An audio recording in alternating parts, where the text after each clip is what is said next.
For our last day in DaNang, we decided to wake up early today just to check out the beach, something we haven't done yet. While walking away from our hotel, we noticed an interesting pattern taking place.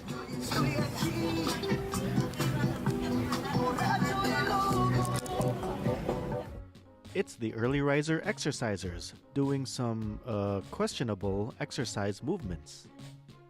In a previous episode, I kind of mocked these exercises while walking around a park in Saigon.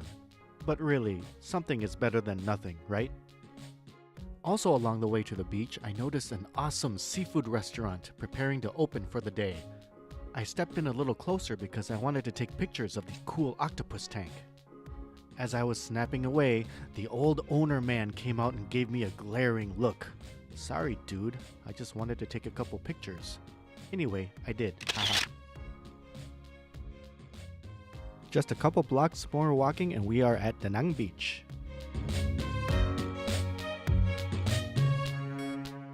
And thankfully, the weather was decent, unlike yesterday in Bana Hills.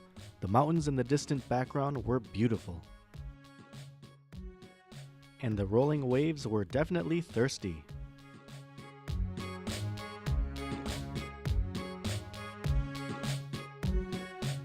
With a keen eye, you can even spot the giant Lady Buddha statue in the mountains. Oh yes, remember those funny exercisers? There's a ton of them here at the beach.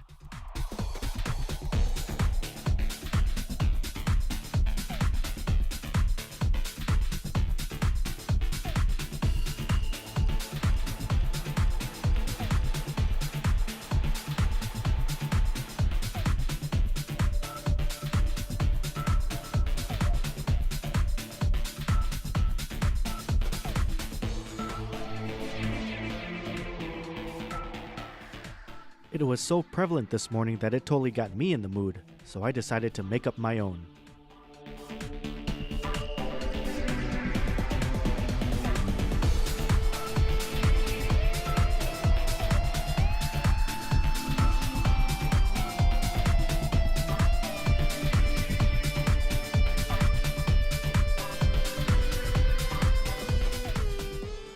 Alright, time to sit down and relax and enjoy the sights.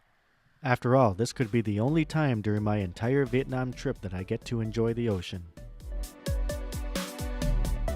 As an interesting aside, we noticed a badass lady kicking ass at badminton.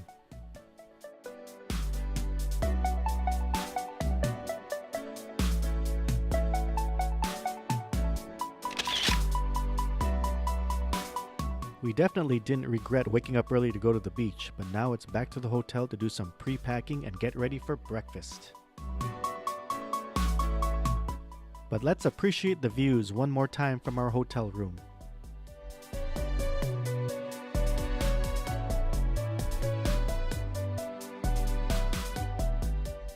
Downstairs, and for our second morning in a row, we were able to enjoy the breakfast buffet.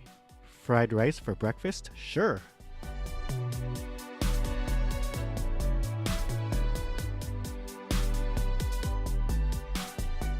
And I guess this is what they call a hamburger here in DaNang.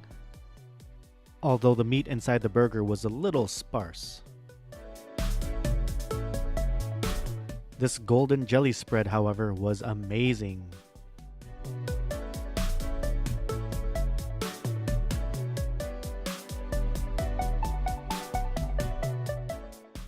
After breakfast, we hitched a taxicab ride to a nearby tourist attraction to an area called the Marble Mountains.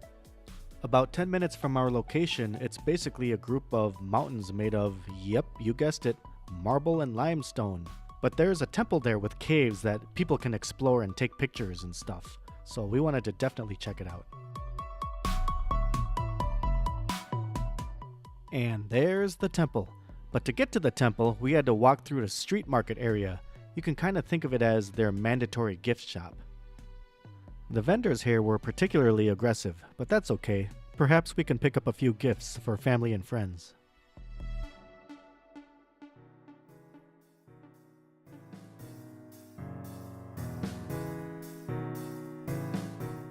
And we did pick up a few trinkets. Now it's onward to the temple on this mountain. And look at the steps we have to conquer to get up to the temple. Holy crap. After nearly having a heart attack when I reached the top, we were greeted by these amazing dragon sculptures. Statues? Or sculptures, I don't know.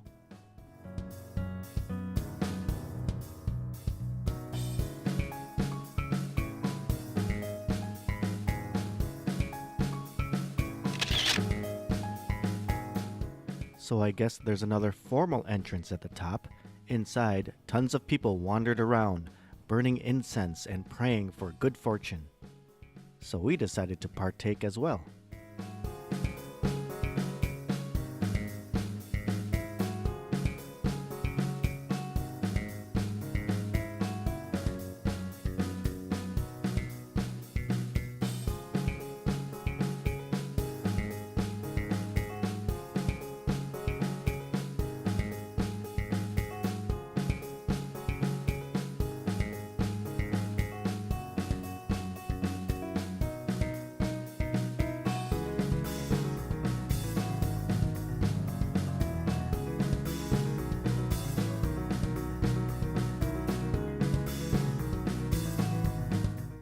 As we kept walking and kept exploring, we found nooks and crannies full of Buddha statues everywhere, so we made sure to stop at every single one to say our prayers.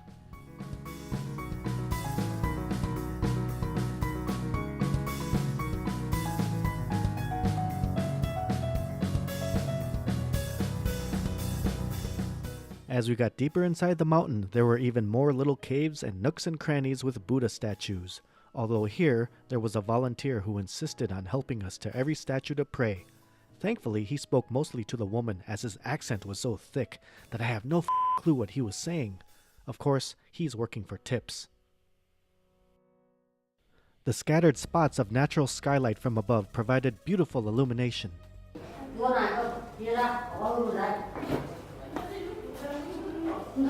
We kept walking and walking into darker and darker caves. Like a maze, we'd be weaving back and forth between dark and light.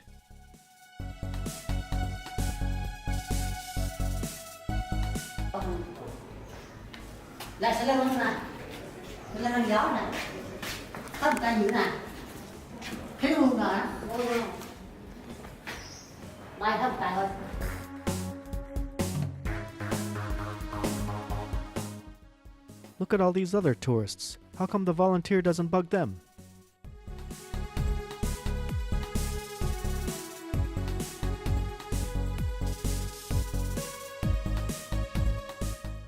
Looks like we're done with the incense and praying inside. Now we go outside again and go up a second set of steps to a higher elevation on this mountain. And up here we are greeted by what else? A bunch more statues.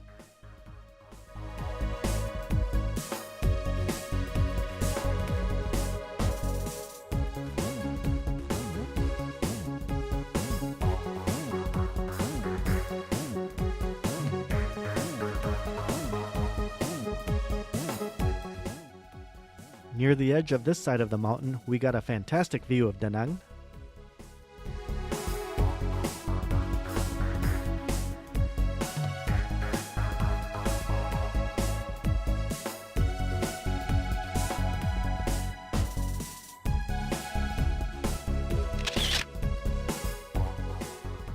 Well, by now we had quite enough of Marble Mountain. We exited back onto the street and wandered around a bit before hitching a ride back to the hotel. We still actually had a couple hours before we had to leave for the airport. We kinda wanted to check out the beach across the way, but it seems like there's a lot of construction preventing us from doing so. And what is it with this area and statues? DaNang must be a huge statue export city or something. Well, it's Uber back to the hotel. As I said before, we still had a couple hours to kill, so we found one last place to eat. An exotic seafood restaurant near our hotel.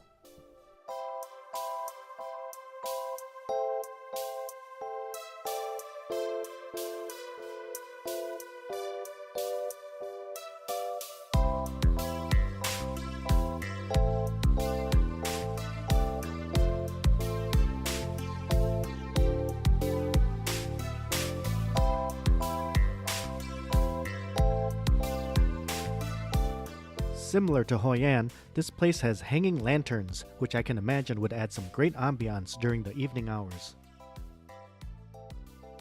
And what is on our lunch menu for today? How about some jellyfish tentacle noodle soup?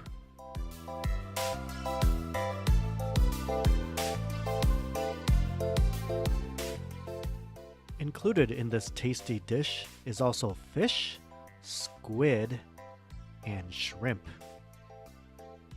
Oh, and cha, which is a popular grilled meat fish thing in Vietnam that they use a lot. The jellyfish tentacles are rather tasteless and kind of crunchy.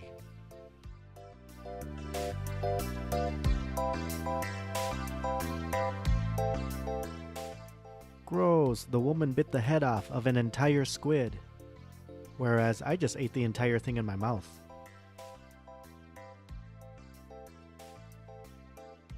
Okay, so we had a little bit of time left and didn't want to go to the airport too early.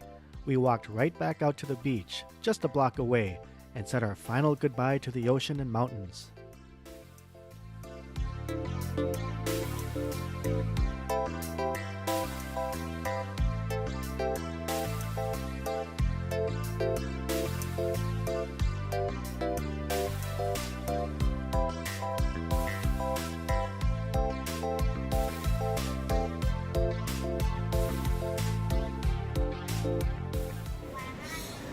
So I just left the restroom here at the airport, and you know what's really interesting here is that here at the airport, and I'm sure just not here in the DaNang airport, but other places in Vietnam, the women custodians are given free reign to wander in the men's restroom, even if it's chock full of men.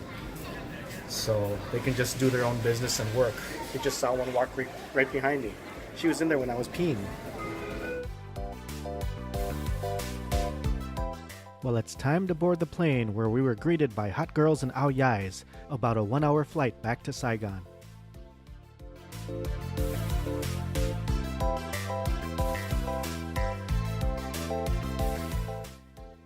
And we are back home. It's kind of sad that my first thought coming off the domestic flight is, did the baggage handler bastards steal anything from our luggages? Thankfully, they did not, and traffic was so bad outside that we waited for what seemed like a half hour in the scorching humidity for our Uber.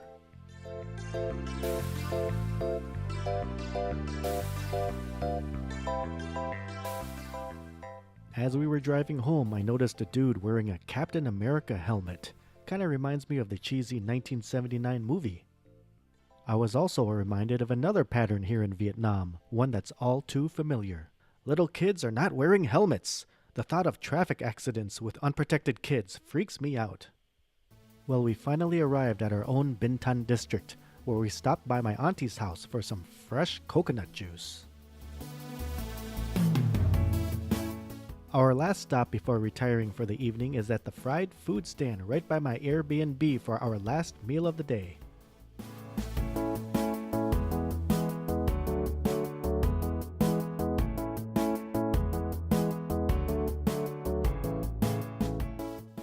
I come home and the bed is all made for me, the room is clean, and the lights all got replaced. Look how much brighter this room is. You guys remember in the previous videos how dim the room always was? Look how bright this is now. That wraps up our first major accomplishment toward our journey to getting married, the engagement photos, and we were able to have some fun while in DaNang as well. Now it's back to reality in Saigon.